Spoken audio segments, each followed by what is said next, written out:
Human rights पीके में मैं हूँ आपका होस्ट इश्तियाक चौधरी। नाजरीन, ह्यूमन राइट्स में इस वक्त जो मुल्क में सियासी मंजरनामा है, इस पर बात करेंगे।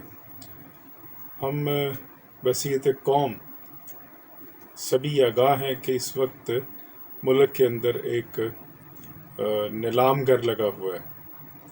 नीलामगर किसका? नीलामगर है वोटों का और नीलामगर है लूटों का। जिस तरह आप नीलामगर में जाते हैं और मुख्तलिफ़ चीज़ें पड़ी होती हैं और वहाँ पे उसके आप नर्ख अदा करते हैं, पैसे अदा करते हैं और वो चीज़ें उठा लेते हैं, इसी तरह आप देख रहे होंगे कि जो मेंबरान असम्बली हैं वो उनके भाव लग रहे हैं और उसके साथ ही वो अपनी हवाओं का रुख तब्दील होता देखकर कभी जिस थाली में थे उसको छोड़कर दूसरी थाली में छलांगे लगा रहे हैं। अगर आप देखें तो ये जो छलांगे लगाने वाले व्यापारी हैं, मैं तो इनको व्यापारी ही कहूँगा और इनको तो सियासतदान कहा ही नहीं जा सकता। तो लफ्ज़ सियासतदान इन अशराफिया की जो सियासत वाले हैं उनके लिए इस्तेमाल ही नहीं किया जा सकता। ये वही हैं जो आपको नज़र आएंगे जब जनरल अयूब की हुकूमत बनती है तो उसमें आपको नज़र आएंगे, वही ख़ानदान नज़र आएंगे। फिर उसके बाद अगर आप 85 का ज़माना याद हो तो आपको वो छांगा मांगा में नज़र आएंगे, वहाँ पे बिकते दिखाई देंगे। फिर उसके बाद कभी आपको ये मरी के रेस्ट हाउस में बिकते दिखाई देंगे। फिर हाल ही में ये मेरियट के होटलों में बिकते दिखाई दिए और स्टिल बिक रहे हैं। तो ये गोया कि एक मंडी है और उसमें जो है वो व्यापार हो रहा है और जो व्यापारी है वो अवाम के वोटों से मुंतखब होकर, अवाम के कंधों पर सवार होकर वो मुनाफे पे मुनाफा कमा रहा है, क्योंकि वो समझता है व्यापारी के नज़दीक सिर्फ एक ही टारगेट होता है कि वो मुनाफा कैसे कमाना है और वो अपना मुनाफा दुगना चुगना कर रहा है। लेकिन व्यापारी की तो जीत हो गई, लेकिन अवाम कहाँ खड़े हैं?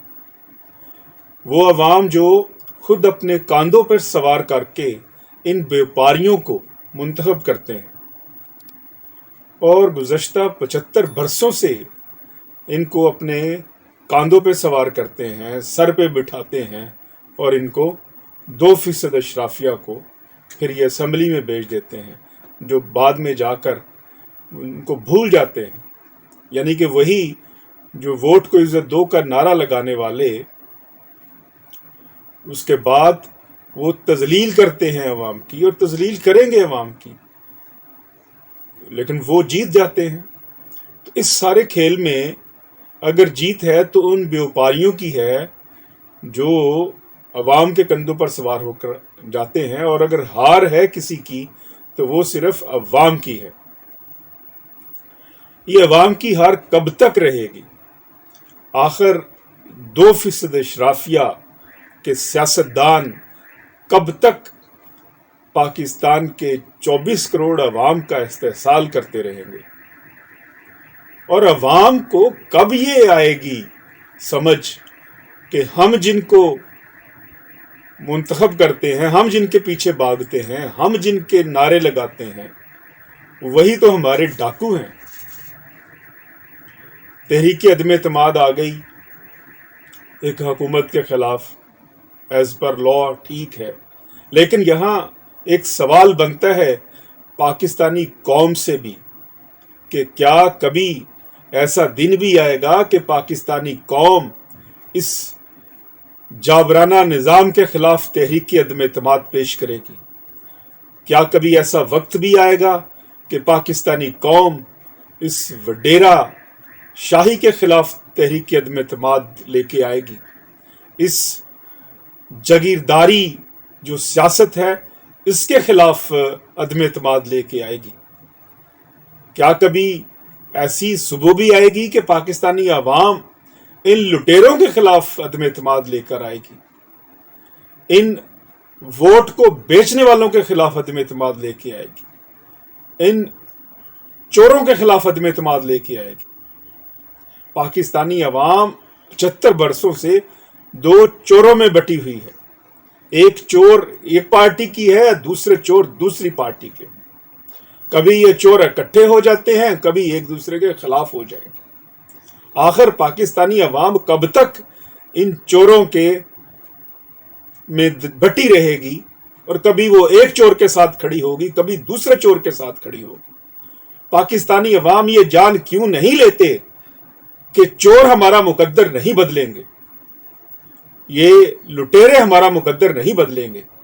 اس کے لیے تو پھر کیا کرنا ہوگا پاکستانی عوام کو؟ پاکستانی عوام کو اپنا مقدر خود بدلنا ہوگا، اور وہ صرف اور صرف اس کا واحد ایک ہی راستہ ہے، وہ ہے عوامی حاکمیت کا راستہ۔ ان دونوں راستوں کو چھوڑ کر، یہ جو دونوں چوروں کے راستے ہیں، ان دونوں چوروں کے راستوں کو چھوڑ کر تیسرا راستہ اختیار کرنا پڑے گا۔ یہ 2% اشرافیہ کا راستہ کبھی بھی پاکستانی عوام کا مقدر نہیں بدل سکتا، کبھی بھی غربت مہنگائی ختم نہیں کر سکتا، کبھی بھی بے روزگاری ختم نہیں کر سکتا۔ اگر تحریک عدم اعتماد لانی ہے تو آؤ، بے روزگاری کے خلاف تحریک عدم اعتماد لے کر آؤ، مہنگائی کے خلاف تحریک عدم اعتماد لے کر آؤ، کرپشن کے خلاف تحریک عدم اعتماد لے کر آؤ، وڈیرا شاہی کے خلاف تحریک عدم اعتماد لے کر آؤ، جاگیرداری کے خلاف تحریک عدم اعتماد لے کر آؤ، اس ظالمانہ نظام کے خلاف تحریک عدم اعتماد لے کر آؤ، اس جابرانہ نظام کے خلاف تحریک عدم اعتماد لے کر آؤ۔ جب تک یہ قوم اس چور پر مبنی اور چوروں پر مبنی جو نظام ہے اس کے خلاف تحریک عدم اعتماد لے کر نہیں آئے گی، قوم اسی طرح ذلیل و رسوا ہوتی رہے گی، بالکل اسی طرح جس طرح موسیٰ کی قوم ذلیل و رسوا ہوتی تھی، جو فرعون کے ظلم سہتی تھی، اس کے ساتھ کمپرومائز کرتی تھی اور اس کا تشدد سہتی تھی، وہ بدکاری کرتا تھا، وہ ظلم سہتی تھی قوم، لیکن قوم اٹھنے کے لیے تیار نہیں تھی۔ وہی حال ہماری قوم کا ہے۔ قوم میں جب تک اٹھنے کی امنگ پیدا نہیں ہوگی اور تحریک عدم اعتماد اس ظالمانہ جو 2% اشرافیہ کا گورک دندہ ہے جو انتخابی نظام، اس کے خلاف نہیں اٹھے گی، تب تک قوم کا مقدر نہیں بدل سکتا۔ اور اس میں جو تحریک عدم اعتماد لانے میں جو ہراول دستہ ہے پاکستانی قوم کا، وہ طلباء ہیں۔ یونیورسٹیز، کالجز میں، اسکولوں میں پڑھنے والے طلباء، یہ لاکھوں طلباء جب تک اس وڈیرا شاہی کے خلاف، 2% اشرافیہ کے خلاف نہیں اٹھیں گے تو مقدر نہیں بدلیں گے، ہمیں ہماری خوشیاں نہیں مل سکتی۔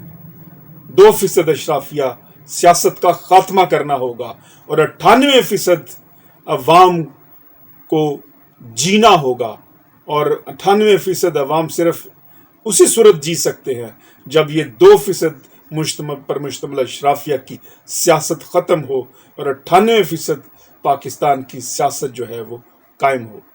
ہیومن رائٹس سے مجھے اجازت دیجیے گا۔ اللہ رب العزت پاکستان کی حفاظت فرمائے۔ جاننے سے پہلے ہیومن رائٹس PK کو ضرور سبسکرائب کریں، کیونکہ یہ آپ کی آواز ہے۔ والسلام۔